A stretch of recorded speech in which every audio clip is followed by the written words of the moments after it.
صحیح بخاری حدیث نمبر 50 ایمان کا بیان۔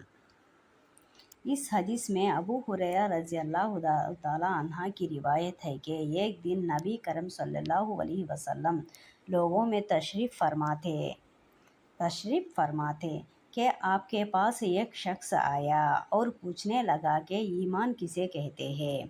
آپ نبی کریم صلی اللہ علیہ وسلم نے فرمایا، ایمان یہ کہ اللہ پاک ہوئے وجود اور اس کی وحدانیت پر ایمان لاؤ، اور اس کے فرشتوں کی وجود پر، اور اللہ کی ملاقات کے برحق ہونے پر، اور اس کے رسول کے برحق ہونے پر، اور مرنے کے بعد دوبارہ اٹھانے پر ایمان لاؤ۔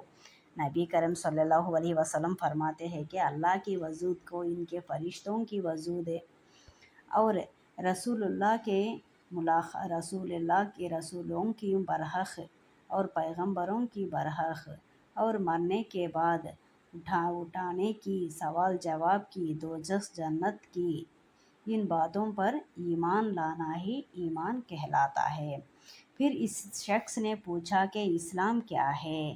آپ صلی اللہ علیہ وسلم نے پھر جواب دیا کہ اسلام یہ ہے کہ تم خالص اللہ کی عبادت کرو اور اس کے ساتھ کسی کی شریک نہ بناؤ، نماز قائم کرو، زکوٰۃ فرض ادا کرو اور رمضان کے روزہ رکھو، اسی کو اسلام کہتے ہیں۔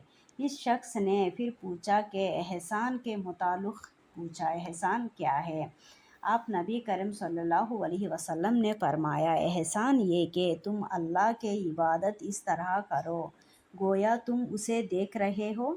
اگر یہ درجہ نہ حاصل ہو تو پھر یہ تو سمجھو کہ وہ تمہیں دیکھ رہا ہے۔ پھر اس نے پوچھا کہ قیامت کب آئے گی؟ آپ صلی اللہ علیہ وسلم نے فرمایا کہ اس کے بارے میں جواب دینے والا پوچھنے والے سے کچھ زیادہ نہیں جانتا۔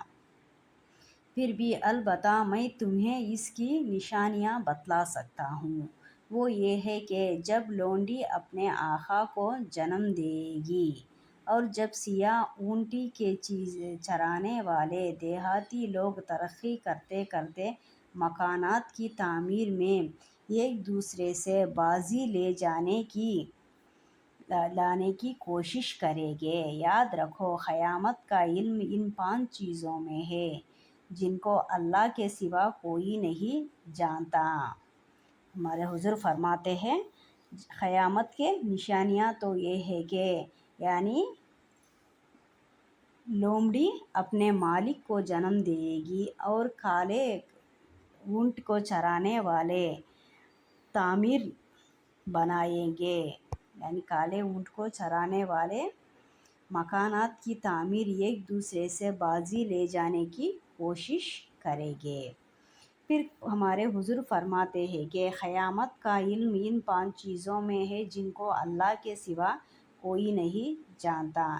پھر آپ حضور صلی اللہ علیہ وسلم نے یہ آیت پڑھی کہ اللہ کو قیامت کا علم ہے، وہ کب ہوگی، آخر آیت تک۔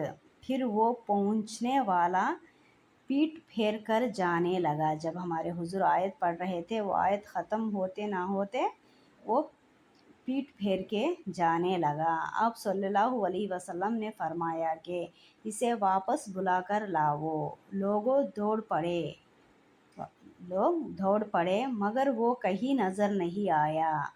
جب آپ حضور صلی اللہ علیہ وسلم نے فرمایا کہ وہ جبرائیل علیہ السلام تھے جو لوگوں کو ان کا دین سکھانے آئے تھے، وہ تو جبرائیل علیہ السلام